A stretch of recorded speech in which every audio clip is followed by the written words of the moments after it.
I will begin with the reference, the chronological reference of the more recent times, and then work my way back, as you will see, into classical antiquity. Let us say the contribution at which we spoke of at some length the last two Fridays of Manly P. Hall to the esoteric history of the United States is one that I consider to be of very great insight and very great importance. And as such, I was inspired by the delivery of those two talks to continue along a somewhat different line. What we may need to keep in mind, however, that it is my hope that by way of a theory which existed already but which I expanded and which I'm going to share with you tonight, we may find a context of a very wide and hopefully a very meaningful nature into which the insights of Manly Palmer Hall and some of the documentary evidence that he had brought forth, as I mentioned last time, concerning the foundation of the United States would find their place. So that in a certain sense, I hope tonight not to speak about just the secret history of the United States, but of the secret history of the world, within which the history of the United States finds what I believe is an important and portentous place. So if you may wish to prepare your minds for that I am going to paint a wide script, a very wide canvas, and within this, one of the latest pictures in the gallery, so to say, in the gallery of esoteric history, we find the foundation and the history of the United States of America. But it comes from a very long line, and ultimately I think from beyond this world, by which I don't mean some flying saucer or something of that sort, because as I often say to the unhappiness of my audience, the only time I saw a flying saucer was when we had an earthquake, and the saucers from my kitchen cabinet all came flying out, and they were real flying saucers. I assure you of that. By the time they fell down, many of them were no longer saucers, but in any event. So what I will do now, I will start with the comparatively recent past.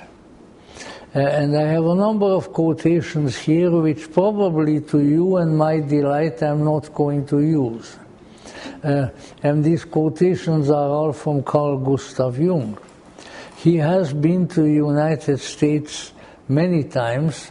I think the first time in 1909 when he traveled by ocean liner in the company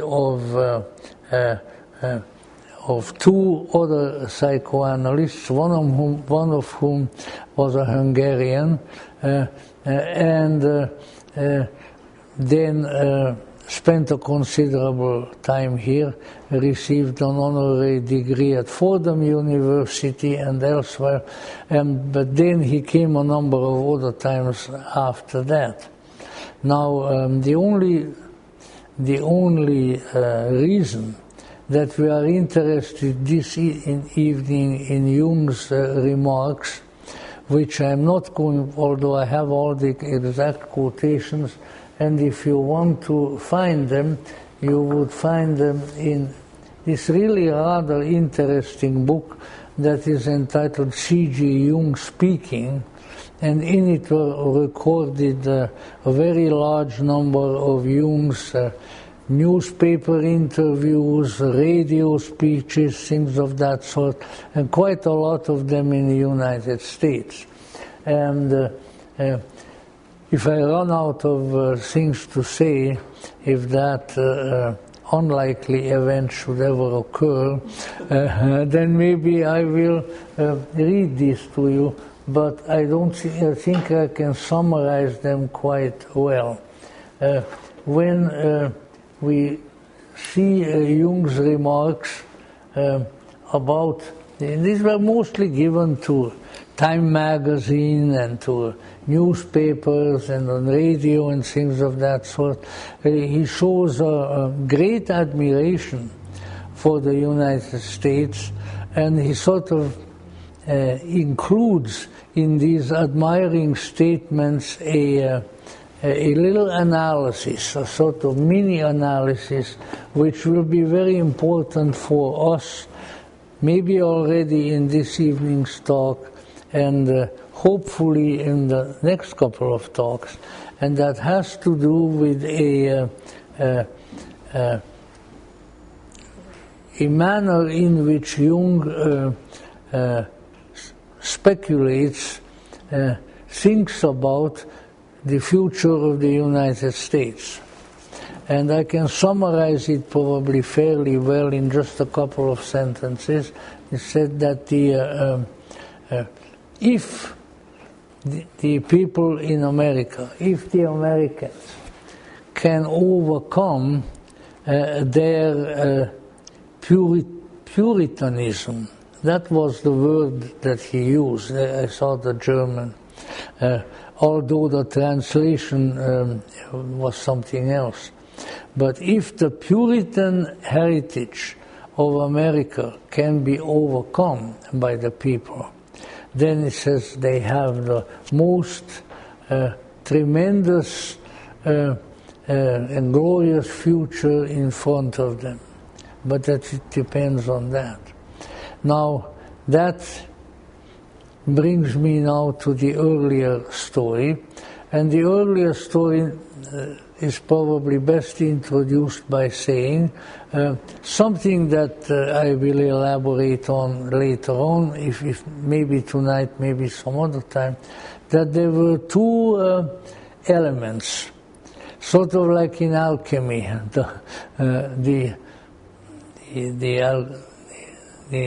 the sun and the moon, and the gold and the silver, of the two alchemical substances, that there were two ingredients of an intellectual cum spiritual nature that contributed tremendously to the beginning and continued throughout the further progress of the United States. And what were those?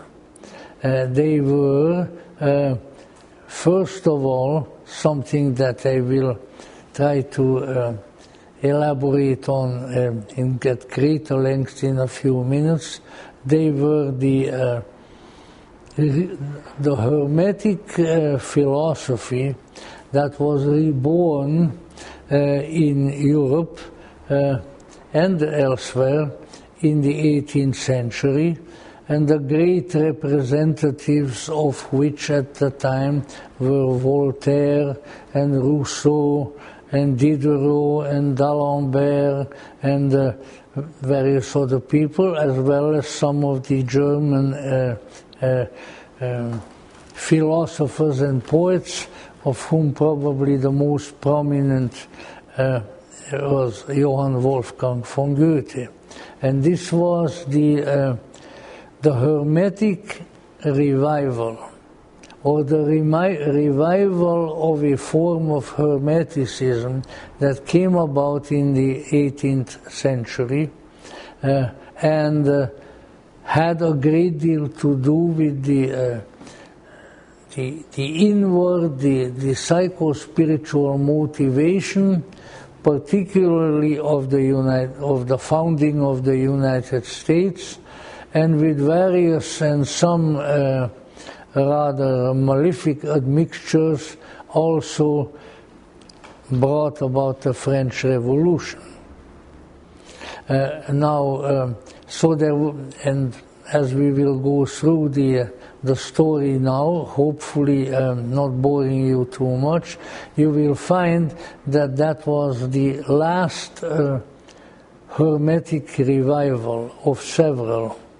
So that if you made a little rosary, after all, Jung even commented on the rosary of the philosophers, Rosarium Philosophorum, which is the famous alchemical treatise, so I am not promoting Roman Catholicism to you right now, but so that just there are beads on the fiery string of history, and some of these beads on one particular string have to do with the strange and mystical philosophy attributed to Hermes Trismegistus, and which was one of the principal spiritual philosophical schools in late antiquity, the Spätantike, as we say in German, wherein which is sort of about a 500-year period, give or take a few AD. Now then, in any event, Jung discerns that there are these two components of the American psyche. And one of them is the one that he is not terribly in favor of, and that is the Puritan heritage. It's the heritage of the least, if I may say so, if there are any enthusiastic parishioners of the Presbyterian Church USA, then you might start throwing I don't know, decaying tomatoes and things like that at me. In other words, the Calvinist branch of the Protestant Reformation, which in America and in some other countries also got the name Puritan. So this is one component.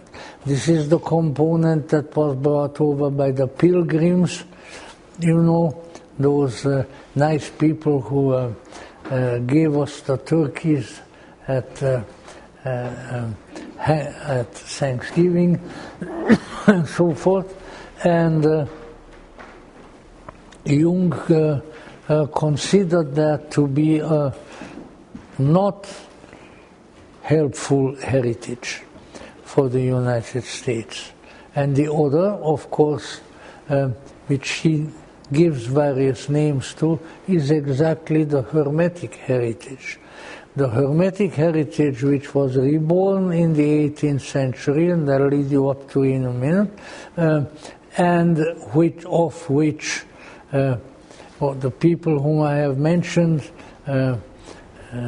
Voltaire and Rousseau and all those nice old Frenchmen, as well as the great German poets, were the advocates, and which was a re-enunciation of the Hermetic philosophy at that particular time of history.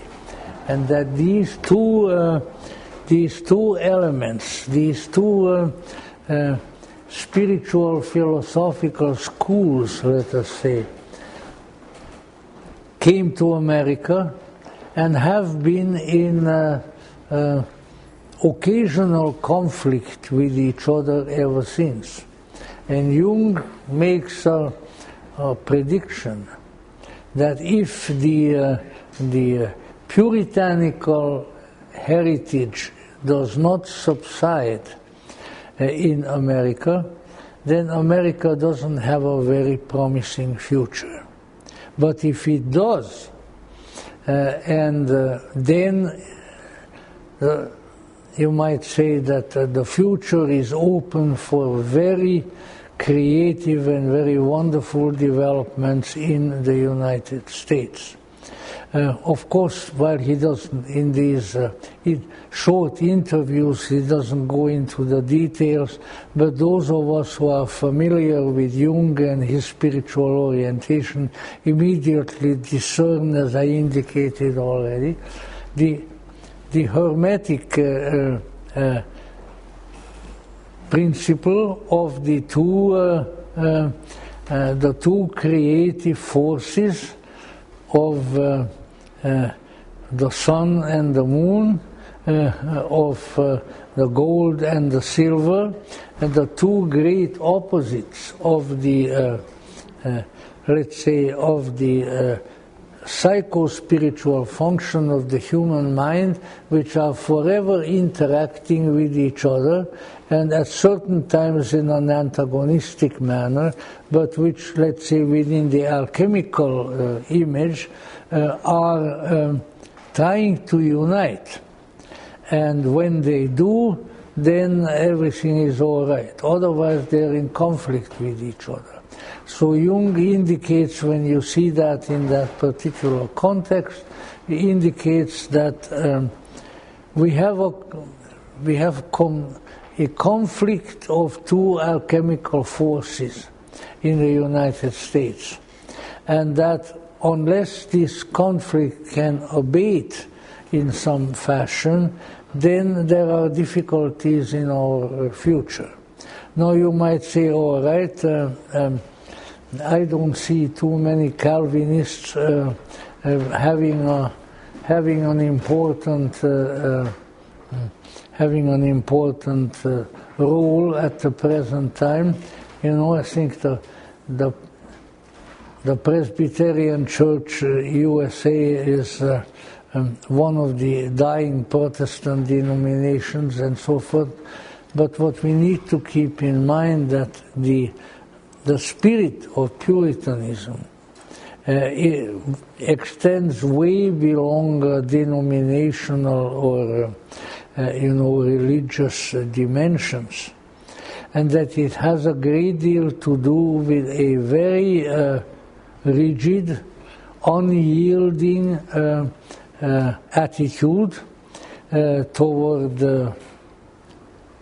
life, public life as well as individual life, and consequently has a built-in factor of repression. Now, I'm not talking about repression that Sigmund Freud was talking about, which was primarily sexual repression of the 19th century, but I am talking about the repression of the creative and insight-producing factor within the human psyche, and its replacement with doctrine, with dogma. Well, I know the word dogma is a Catholic expression, but believe you me, if you've been around the Calvinist circle, then you can see it there too. Namely, that a certain belief takes precedence over the freedom of the individual. In other words, ideological tyranny. Now I could say religious tyranny in the beginning, but what is religion but an ideology, you know? And what is ideology but a religion? And so this C.G. Jung considered to be a dangerous factor in the American psyche, which he hoped would subside, and then a much more creative or much more future-oriented and above all a much more freedom-oriented element would take over, which actually has been the creative element in American history to begin with. So Jung gave us this warning, and this was early 20th century already, that we have these two factors present, and if we can't handle the repressive, the dogmatic psychology inherited from Puritanism and replace it with the free and creative and highly individual orientation of the Hermetic factor of the Hermetic religion, then we don't have a very good future. But if it goes the other way, then we have a great and very promising future. Now, after I made these contemporary remarks, and keep in mind that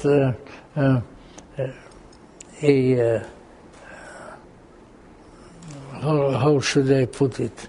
A religious doctrine of a wrong-headed nature can cause a tremendous amount of damage, even when it no longer calls itself a religious doctrine. You know? The Soviet Union was I mean, its ideology and its leadership was tremendously opposed to religion, you know. They took the most spectacular and most beautiful cathedral of Russia, the cathedral of the miraculous Madonna of Kazan, and you know what they converted it into an anti-religious museum. Only people like Josip Vissarionovich Stalin may he go to where he belongs in the other world. Only people like that could come up with such paradoxical points of view. In any event, see that why? Because the Marxism-Leninism, and I lived under it. I'm glad I lived. A lot of people I knew did not live.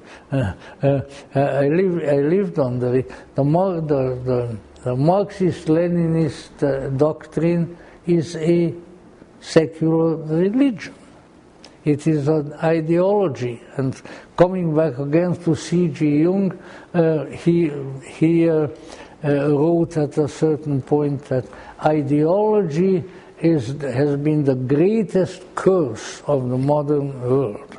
Of course, he was thinking about Soviet ideology and about a National Socialist or Nazi ideology, because these obsess the human mind. So in any event,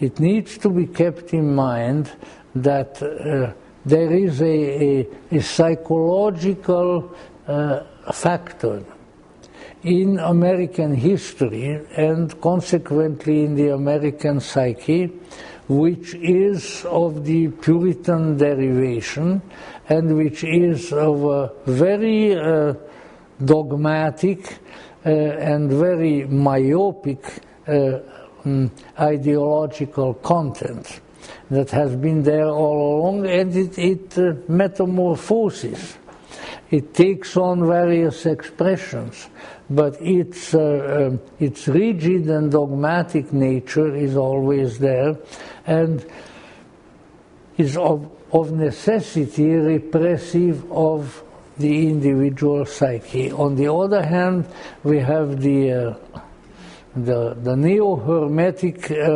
philosophy, which was the philosophy of people like Benjamin Franklin, being probably the greatest practitioner of it in the times of the American War of Independence, but which certainly was also endorsed by George Washington, Alexander Hamilton, James Madison, just about everybody. And this is in strong contrast to that rigid form of Puritanism. So we'll come back to it again. So these are the two alchemical partners which are wrestling in our country. And sometimes they go under this name, and sometimes they go under that name. And sometimes they promote this kind of a course of action, and sometimes they promote another course of action. But out of their conflict, there must arise a new direction, which maybe has not lost the toughness and the vigor of the Calvinist puritanical background, but which has all the beautiful spiritual creativity of the Hermetic philosophy. Now I'll jump way into the early parts of history, and I hope you won't mind, by saying that it is my conviction, based on a long lifetime of research, as well as perhaps a little bit of intuition here and there, that from the beginning of the human race, whenever that was, or if there was even an actual point of beginning, there has been how should I put it, an open channel to another reality, a reality that is not political, a reality that is not economic, but a reality that is spiritual, connected to a transcendental reality. And in certain historical periods this was more evident than in others, but it was always there. And those whom perhaps the sacred scriptures call the people of a pure heart and of a clear mind or so forth, if they really strove for it powerfully enough, managed to make contact with it. And when they made contact with it, then they soon received inspirations. And these inspirations informed them what conditions they should work on, facilitate, try to bring about in the world, in their particular part of the world, in their particular country, which would be conducive to a closer contact of immanence with transcendence, of the outer with the inner, of the mundane with the transmundane. In other words, a bridge between heaven and earth.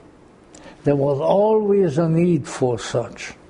And if ever the horrible time should come that that need is not realized by anybody, then the psycho-spiritual future of humanity will be nil. because upon that, those inspirational channels depend the movement of human consciousness towards its own expansion, towards its own unification, to use Jung's term of the individuation and so forth. And without it, those processes so greatly needed by humanity will not come into being. Now we cannot go back to the with any degree of abundance of material to ancient times of humanity, when the old shamans were dancing with their deer's antlers on their head, which are depicted in the wonderful cave paintings in the south of France and so forth, because we have the pictures, and they are certainly very evocative. And while my family's coat of arms is that of a stag, I suppose I could put the horns of the stag on my head, but I would look a little bit funny. So I am not going to do it. But let's say, as we come down in history, we find that from time to time there arise individuals, who are to facilitate two things, and for this reason they are often, or almost usually, separate individuals from each other. The one is to continue to bring into the consciousness of humanity the presence, the radiance, the work of transcendence. And these are the great spiritual teachers of humanity, whether they are called a Buddha, whether they are called Christ, or whatever their names may be, Prophet Mani, some of the Gnostic teachers. In every age, from time to time, somebody, at least one such person, appears and tries to remind us who we really are. And by reminding us of who we are, if we take that to heart, then the path may be opened not only to the recognition of who we are, but also to the ability of becoming what we ought to become. This has always, this is one branch of the spiritual history, the secret history of the world, that from time to time, various historical periods, people come. They have been called messengers at certain times, and what is a messenger's task? Well, to bring a message, and by what they are, they remind us of who we really are, and by way of that potential of what we may become, they remind us of the essential truth of our own being. In every historical period there are some of these present. But, and now here comes my theory, if I can call it that, that's not the only thing that has been happening. Parallel with these spiritual events, which we find, of course, I used to teach religious studies. At one time we called it comparative religion, and we saw that in all the great religious traditions, this issue of the prophetic figure who reminds people of a deeper reality was always there, sometimes more successful than others. Sometimes the messenger was crucified, like Jesus and Mani, and sometimes they succeeded to a certain extent, but that was always there. but there was always also something else, and this has been seldom discerned. And if I'm right, then I think I hit on an important matter there. I'm surely not the only one. I'm not that smart that I should have been the only one to think of this, and not that arrogant as to think of myself in that way. But this is the one, that there were also people, individuals and groups of individuals, who were called to stimulate, to instigate, to begin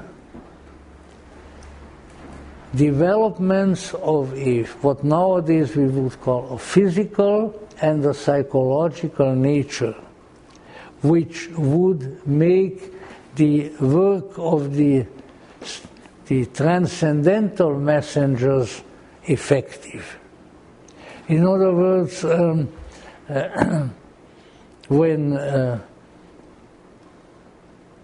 when Buddha came, let me just pick that one, very great one. When Buddha came to the world, there had to be conditions in India, where he lived and died, that facilitated his putting forth the message of enlightenment. If there had not been physical and psychological circumstances and conditions to create a fertile ground for his work of enlightenment, it would not have come into being, and there would be no Buddhism. Now, this is the one that is of considerable importance in this case. Let's say, if we look into particularly the spiritual history of the world, going as far back as the Vedas with the rishis and so forth, just making a tiny little example there, the ancient Hinduism was standing on two legs, shall we say. One were the spiritual teachings of the rishis, who authored the Vedas and so forth, and the other one, probably also originating with them or with similar people, that created the social order within which the Hindu religion could function, including the caste system, which I'm sure that at the time of its origins was a very important and very beneficent social development. That it maybe is no longer the case today, that's another issue. And so every time we find that there is some influence there which creates the setting, to use that little poetic expression, the setting into which the transcendental, the spiritual, the hermetic, the Gnostic, the transformative jewel may be set. The jewel is useless unless there is a setting within which it can begin and function. And we have to keep that in mind, because all of these things pertain not just to world history, which I am reluctantly using now, but they occur in our history, our personality, our ego, including even our body and so forth. They all serve the purpose potentially of being the setting of the magnificent transcendental jewel which lies hidden, the jewel in the lotus. Om Mani Padme Hum. This week was the birthday of His Holiness Tenzin Gyatso, the 14th Dalai Lama, by the way. So these there has to be a setting, otherwise the spiritual message will not work. Now, these settings, the creations of these settings, the physical plus psychological developments and changes which came about in the history of the world and which prepared the way and facilitated the arising of a new era of spiritual development. These are not so readily discernible. But if you look with the spiritual eye, then you will find them, and you will see how easily the insights of this sort can be translated even into physical history. Because as some wag said once, that history is not his story, it's your story. And therefore it has an intimate relationship to us. All right, we can't go through all the events way back in ancient history that indicates this. But there is one that's very important, and that is of supreme importance even today for us. And this was the incredible task that was accomplished by someone whom for some years now in my mind and in my imagination and in my fantasy I called the Imperial Messiah. And the Imperial Messiah, in my view, and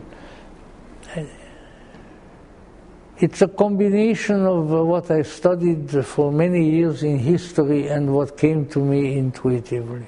That Imperial Messiah whose setting that he created has made even our spirituality today, and has ultimately had made the spirit of the United States possibly a possibility was Alexander the Great. Now you say, well, what are you talking about? A conquering military man, from up there, from Macedonia in the north, and all this sort of thing. Yet, yes, he was. And how did that work? I have oodles of notes on it which would bore you, so I'm not going to bring them out.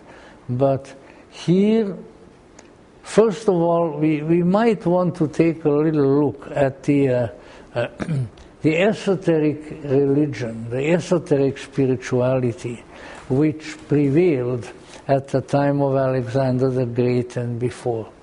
And you know where it came from? Egypt. Egypt was the light of the world for thousands of years. And you know, the Greeks, who pretty smart fellows after all, we are all children of the Greeks, as one of our important intellectuals has called us. The Greeks knew that. And there are documents which you can find now, and are not that difficult to find, from the greatest Greek philosophers down to perhaps the less known ones, who all agreed that the ultimate, the vision and the contact with the ultimate reality was not in the Greek gods and goddesses, but it was in Egypt. Yeah.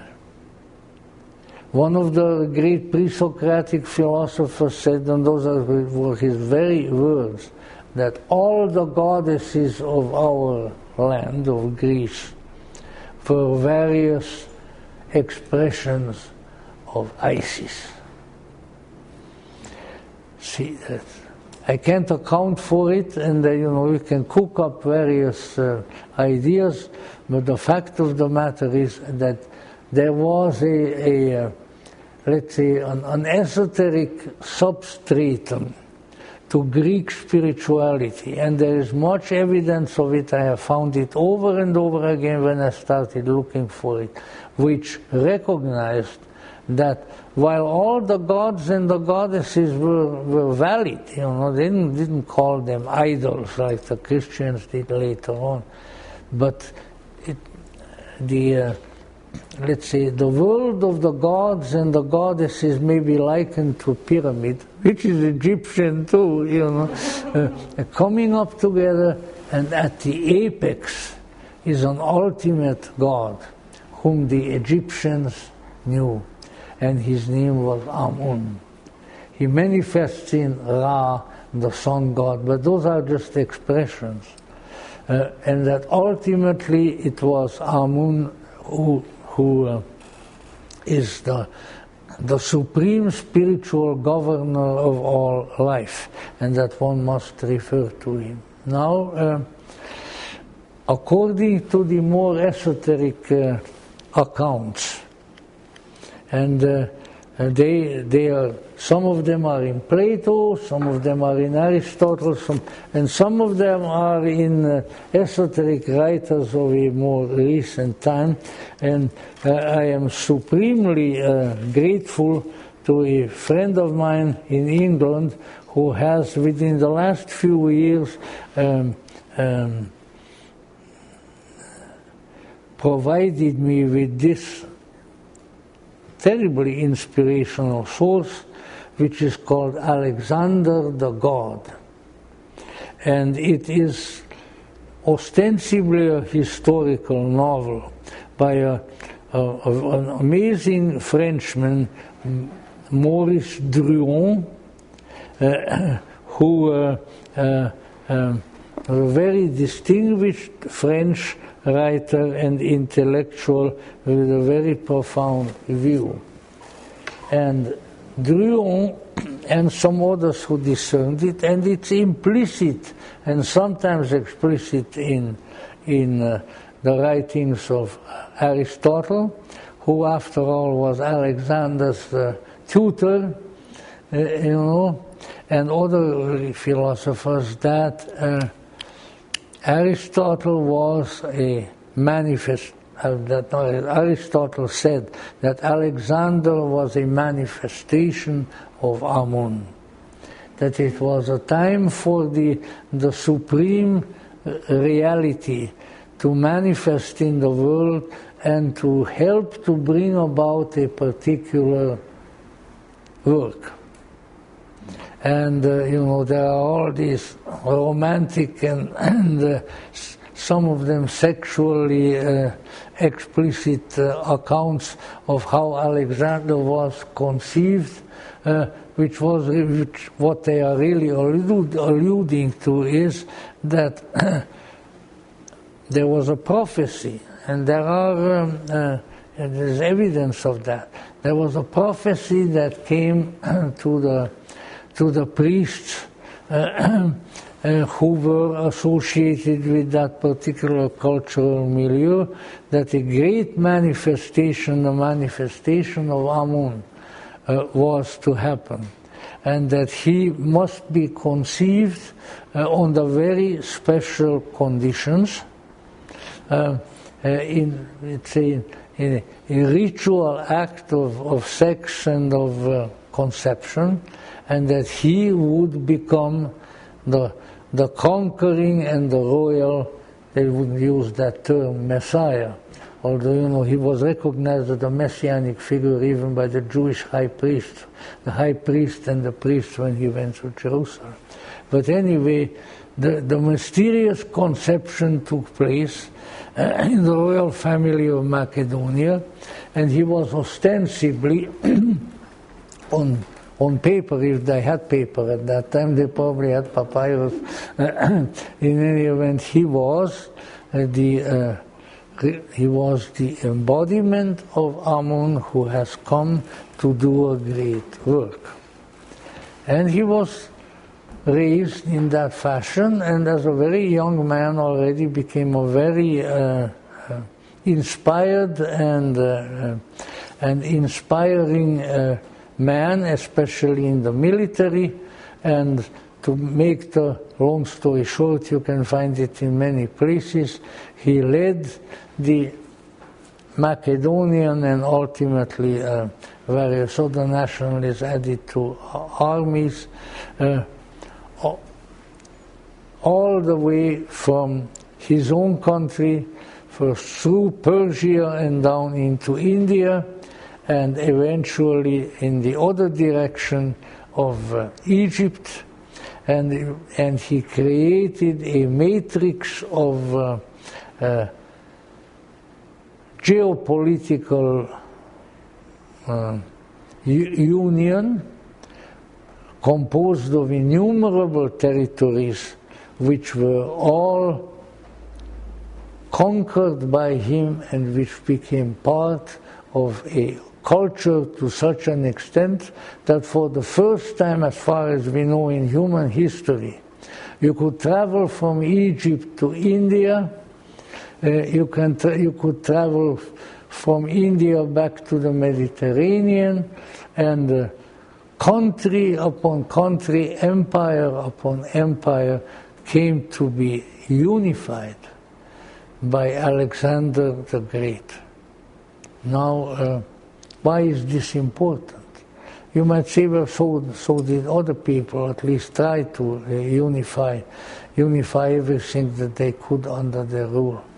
Because this matrix that Alexander's conquests created became the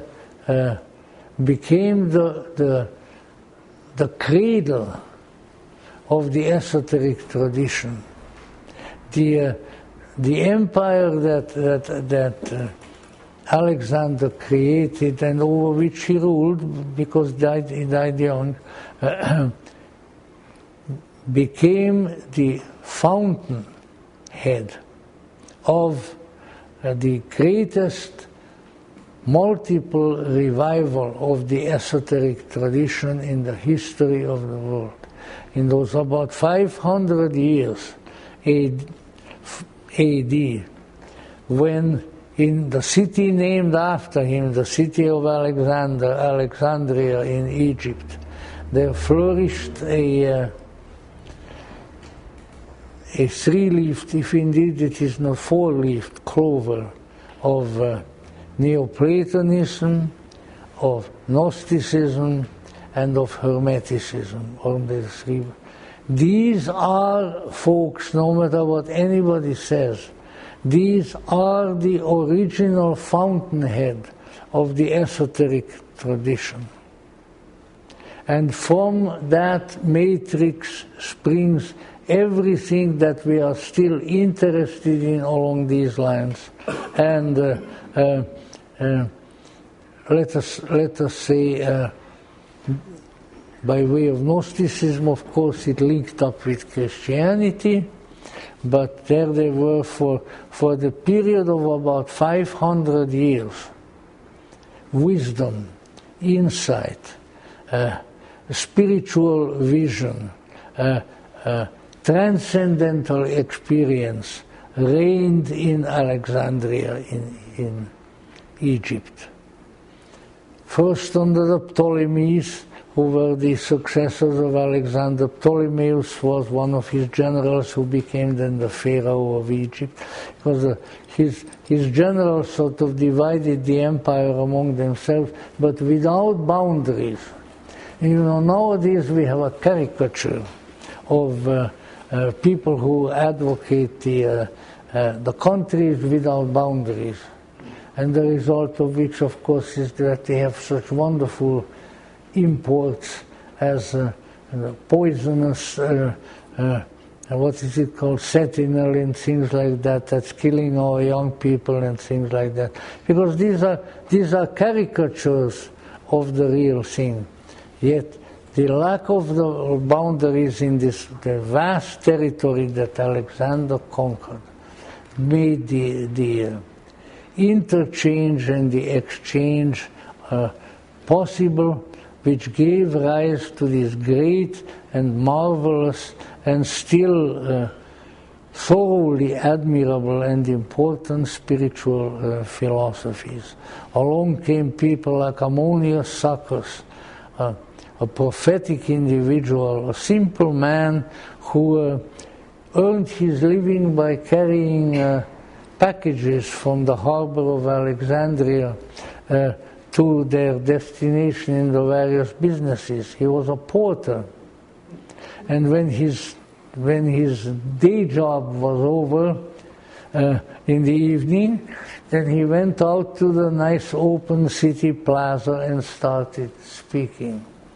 And before you know it, the people gathered and they called him, Greek was the lingua franca, also very largely because of Alexander. They began calling him Hoteodidactos, the one who is the God-taught philosopher. And in his wake came the Gnostic teachers, Valentinus and Marcion and several others, all having their original teaching academies in Alexandria, and the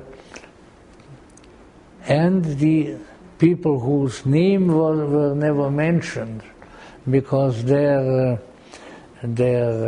teachings were secret.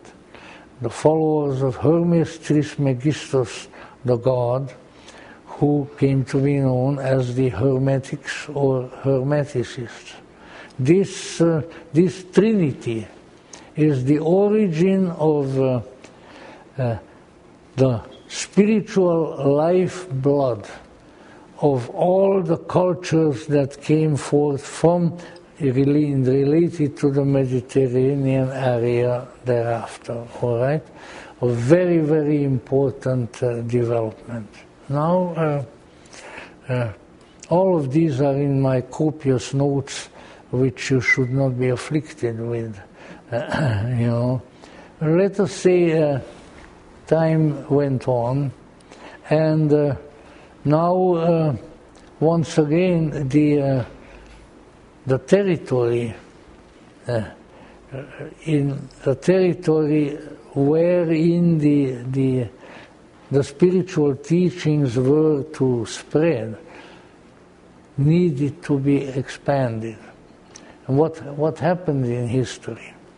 What happened was that the greatest material empire that ever existed on the face of the world, the Roman Empire, the SPQR, Senatus Populusque Romatus, which the legions carried, you know, the Senate, and the people of Rome came to an end. And by coming to an end, the mystery religions, the mystery teachings, the Gnostics, the Hermeticists, the Neoplatonists were able to spread over the old Roman Empire. So you didn't have to worship the divine Caesar anymore, or his wife for that matter. You know, there's this wonderful scene in Robert Graves' a story of Claudius, Claudius, you know, where the widow of Caesar Augustus, the grandmother of Claudius, this dear old tyrannical lady, says to her grandson, "Oh, you know, grandson, I so much would like to become a goddess." And he says, "All right, grandmother, we'll be able to arrange that, you know." And so she was declared a goddess. So you see, the whole mythology of the gods had degenerated into state offices. Like if you sent an email to the White House and say, I want to become a god, they'll say, "Oh, sure, buddy, go on ahead," you know, that sort of thing. In any event, now the ability of the ancient traditions to spread was there. But of course there arose the duality again, namely Orthodox Christianity. And I have to rush along because otherwise you're not going to come back next time. But let's say now, you see, Orthodoxy, the origin of, I don't mean the Orthodox Church of Russia or Greece or so forth, but the self-declared Orthodoxy, we are the ones who have the truth, put a damper on the spiritual currents, and the spiritual currents sort of had to go eventually underground. But they certainly did not always remain there. So let me rush along as much as I can. So now came what are often called the Dark Ages, because the spirituality was very much restricted to Christian dogmatism, and let's say the deeper the approach to the deeper teachings became ever more difficult. However, it was there, like an underground stream underneath the culture. The esoteric stream was present. And interestingly enough, of the three that I mentioned before, namely Neoplatonism, Hermeticism, and Gnosticism, the one that carried the torch by curious mystical circumstance was Hermeticism. Now, what was Hermeticism?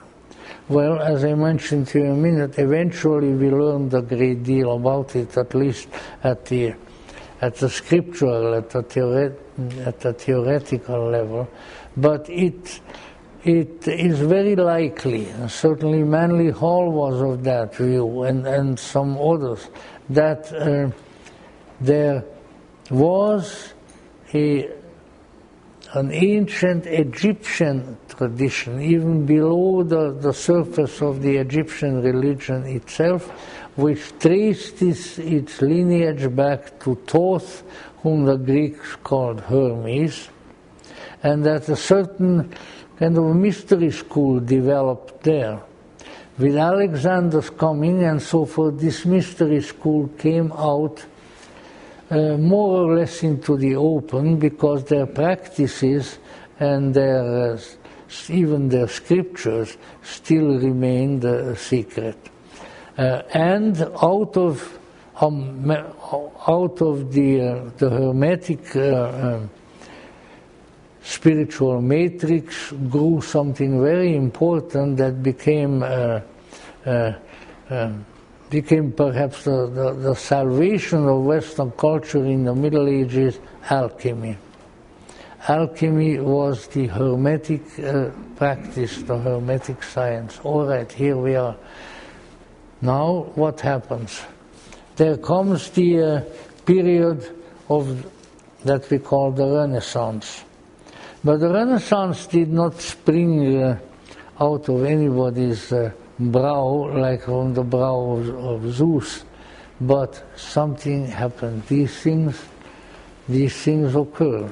All of a sudden, coming from the east, from where Constantinople was falling to the Turks, where people were fleeing, all of a sudden there appeared an entire library of books, which all had to do with the Hermetic teachings,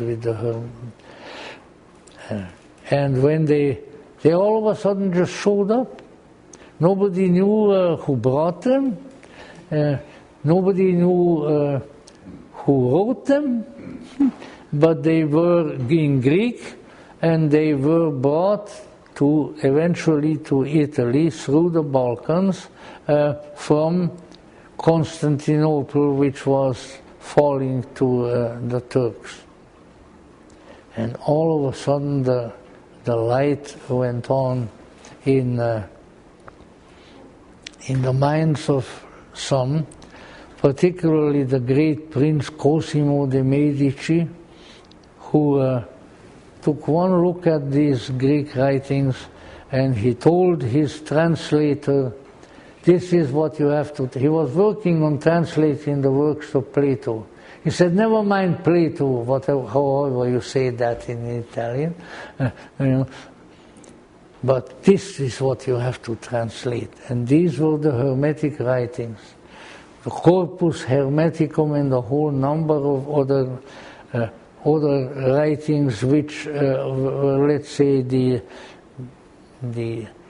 expression of an immense amount of mystical wisdom.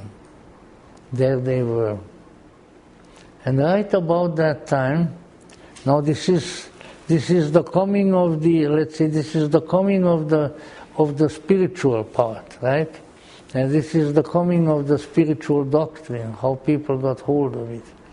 But it would have availed very little if at the same time external conditions had not adapted themselves to a receptive mode to this situation. And out of Spain came a pope. Well, he wasn't pope yet when he came from Spain. But anyway, a Spanish gentleman who has a very bad reputation in history, Pope Alexander VI, whose secular name was Rodrigo, the Italians called him Borgia, but in Spain, de Borja y Lansol. When he was a cardinal and a bon vivant, let me say, which in the Renaissance was, the Renaissance was the 60s of the Middle Ages. All of a sudden, everything went, especially in sexual matters. And of course it was largely centered among one of the most fun-loving people of the world, the Italians. You see, anyway, but he was a Spanish, so he came, and immediately, as he was elected Pope, and that's an important little incident, when ceremonially the requisite official came up to him and said, Santità, Holiness, what name do you choose? He looked him in the eye and he said, we choose the name of the invincible Alexander. And before too long there appeared in St. Peter's Square, which is still there, you can see it, an Egyptian stele, an Egyptian pillar. Now they have put a little bitty statue of St. Peter on top of it, which looks a little bit out of place, but what you're going to do, And the emblem, the coat of arms of the Borgia family is a white bull. The Apis bull of Egypt, the Apis bull of Osiris.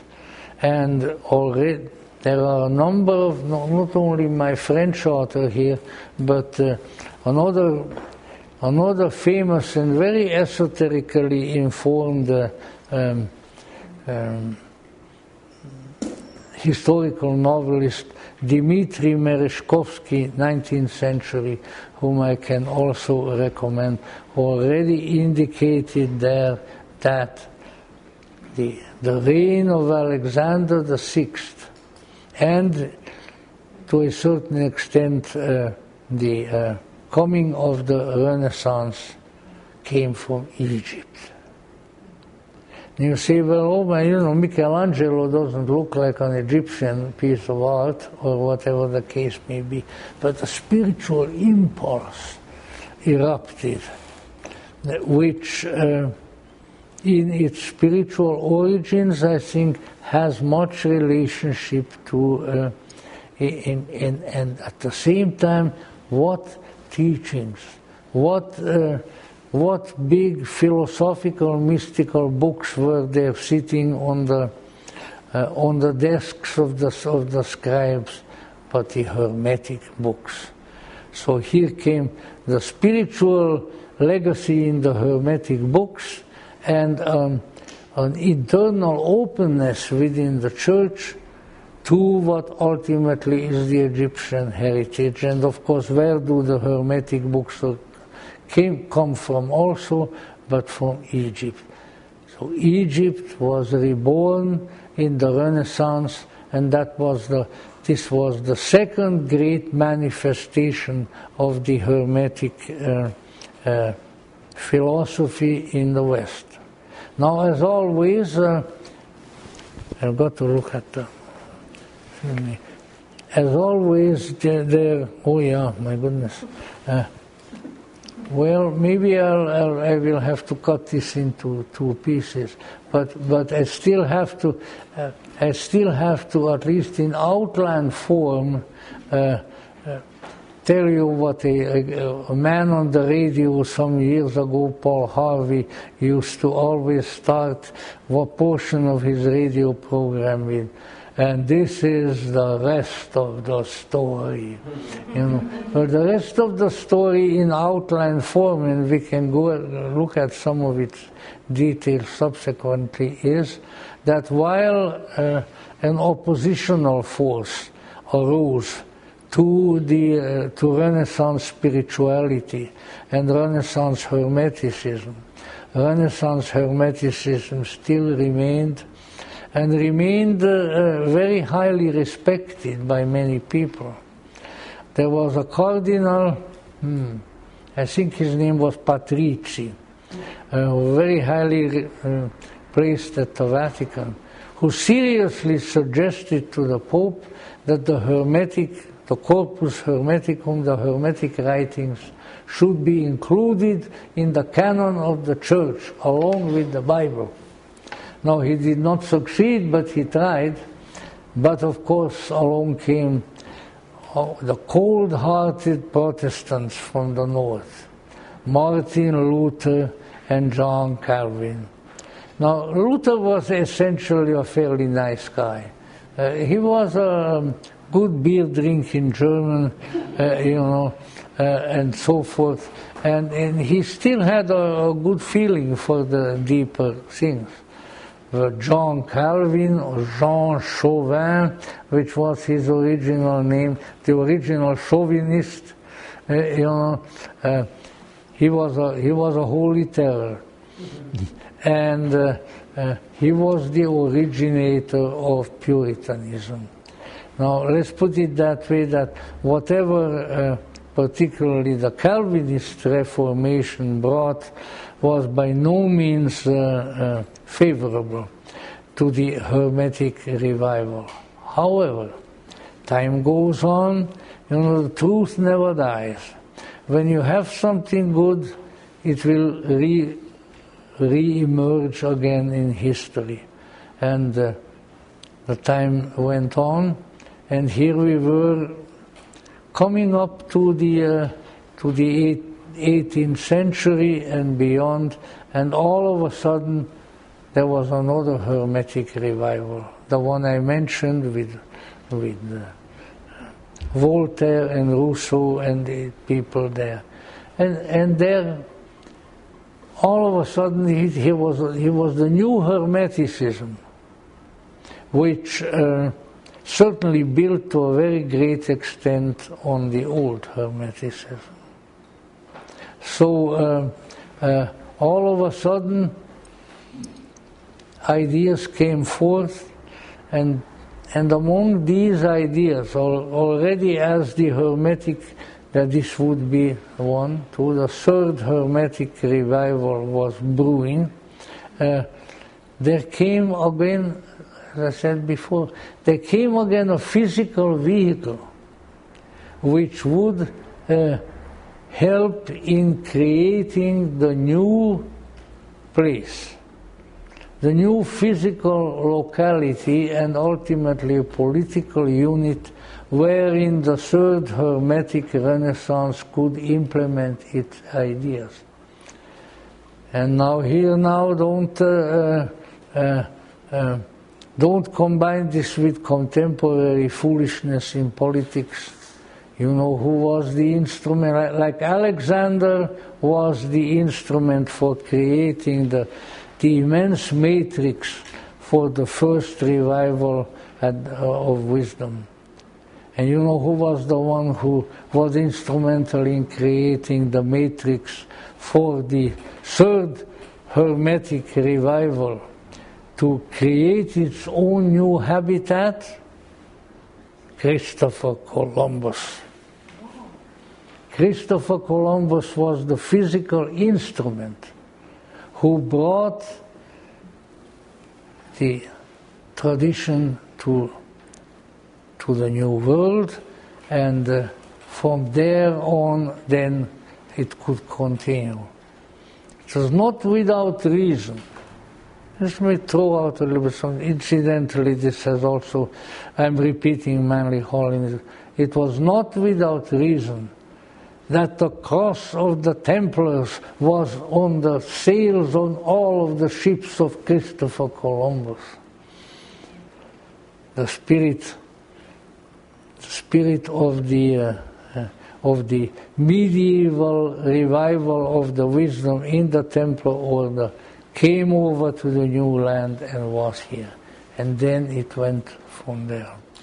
So the beginning with the physical event of the conquista, in this case the conquista of America, now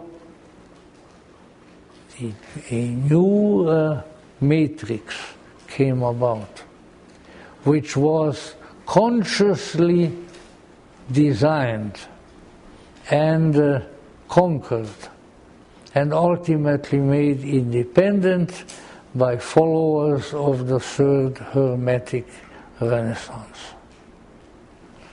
So, and what was this? This was the United States of America. This was to be the Hermetic Republic. This was to be the land where the ancient tradition would establish itself and be able to flourish freely. Why? And how?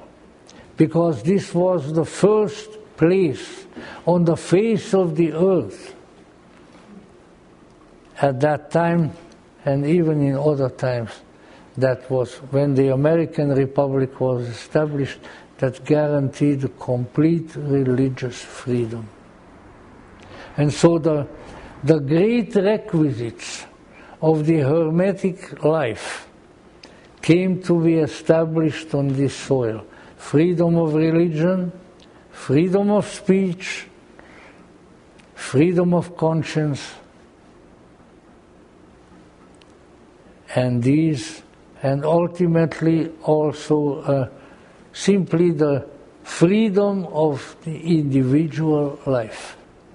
Free of religious oppression as it was in Europe, free of absolutism, tyrannical absolutism that was really short-lived, Louis XIV and so there, and which created a matrix for the Hermetic Republic here.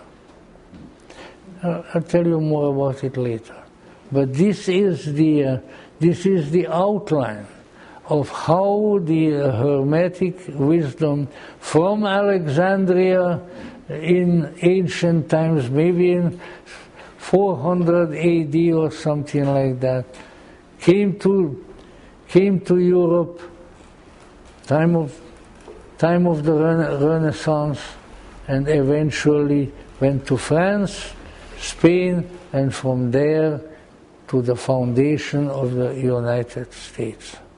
So, it is my contention, and I don't have the time, or you would not have the patience to listen to me any longer on this call, but this is the outline of my theory, that there was a reason, that there was an intentionality that was connected with transcendence, that was connected with the divine, with the esoteric tradition, that this intentionality came to the soil of America and established itself here.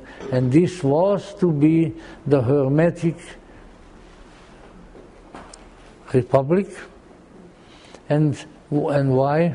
Because all the provisions that were written into the American Constitution, all the freedoms that the founders desired and implemented, were based on the notion that the human being is a transcendental being, that the human soul is a spark of the divine, and therefore the human being has to be free.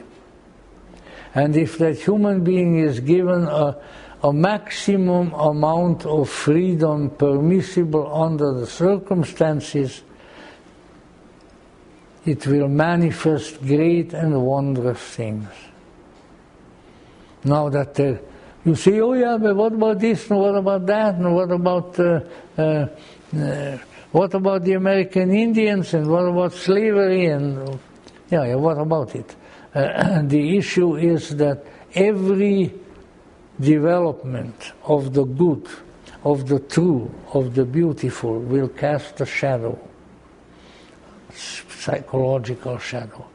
Even as if anybody walking in the sunlight is going to cast a shadow. You know, the people in the Middle Ages have good stories about that.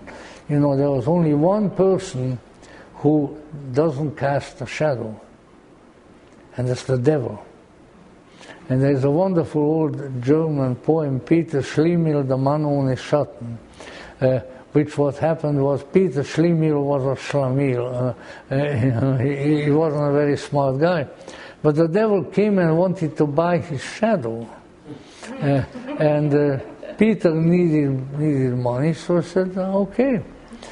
But what happened then afterwards, when the devil walked off with his shadow, Peter recognized that he couldn't live without his shadow, that it was just a terrible, terrible loss to him. That's the old German story. Has very little to do with Hermeticism, although, shadow and light, luce e ombra, as the Italians put it, is always there.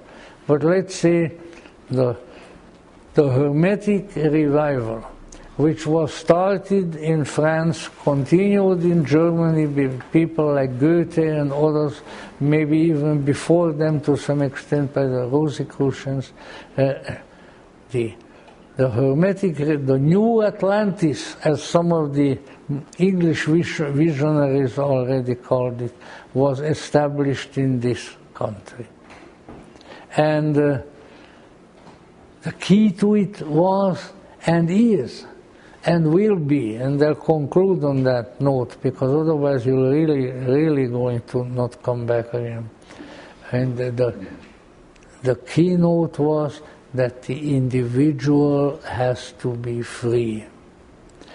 The maximum amount of opportunity for the individual to know and to be and to do is the one that will bring Hermes into our souls. Any serious curtailing of that, any way of trying to evade that freedom, which manifested in the freedom of religion, which manifested in the freedom of free expression, which ultimately manifested in the economic freedom of being able to make money, because that is a big freedom too.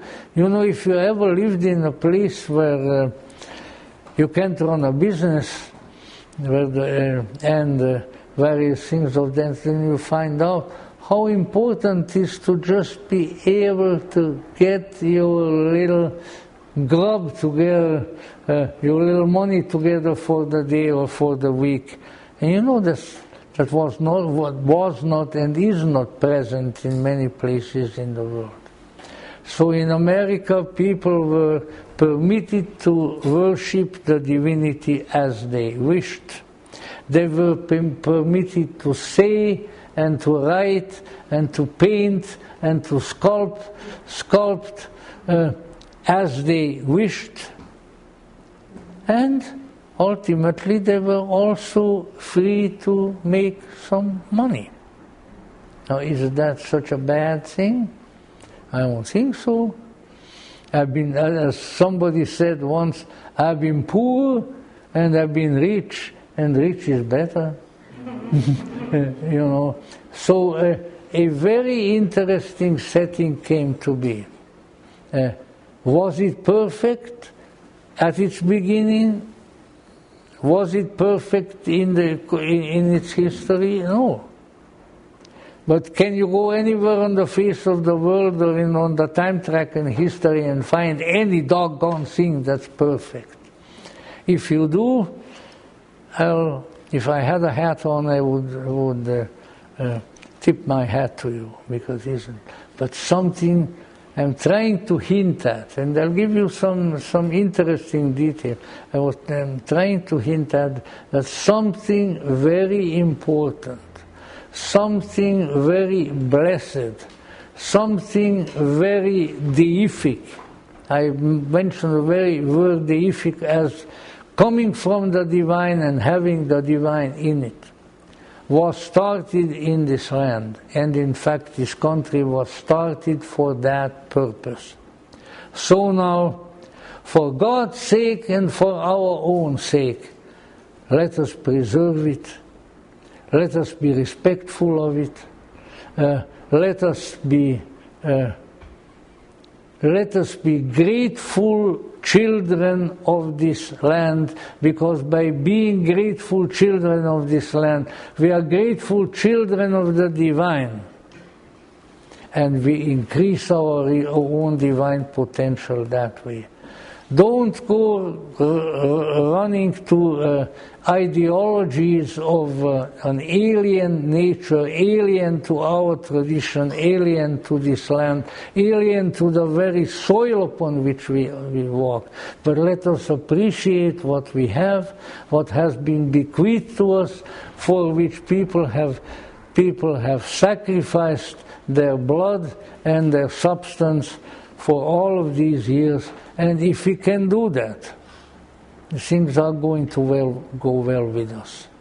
But it's also useful perhaps to express the apprehension that we don't do that, then things will not go well with us. In fact, I have a suspicion they are not going all that well now. And that the reason that they are not going all that well now is simply that we have turned our back on our foundation, on the spirit that motivated the founding of this land and its continuation. It's not any particular detail. Look for the spirit, look for the soul, look for the ideal, look for that which leads to transcendence, look for that which is what the sages in fact, in the Hermetic revival in France, called l'escalier des sages, the stairway of the sages. The stairway of the sages is still anchored in this land, and if we want to put our feet on that escalier, on that stairway, it will take us somewhere, because it was founded properly. And of course, you know, the immigrants like myself, they're always the biggest patriots. Now they say, oh, well, you're just an immigrant, that's why why are the immigrants patriots? Because they have it so much better here than where they came from. That's why, if you can't understand that, then you're a Dummkopf. as we call it in German, a stupid head, you know. So let's try to be a little bit grateful. Let's try to feel a little bit that underlying spiritual feeling that was brought here and cultivated here, and of which there is evidence of having had real contact with its esoteric brothers and sisters in other places. And then I think we will continue to have a country which will have a good and prosperous and helpful physical structure and a wise and learned and practical intellectual structure, and a salvation promising a transformation embedded future. It can be done, it has been done, and with God's help and with our own doing, it will be done. Thank you very much.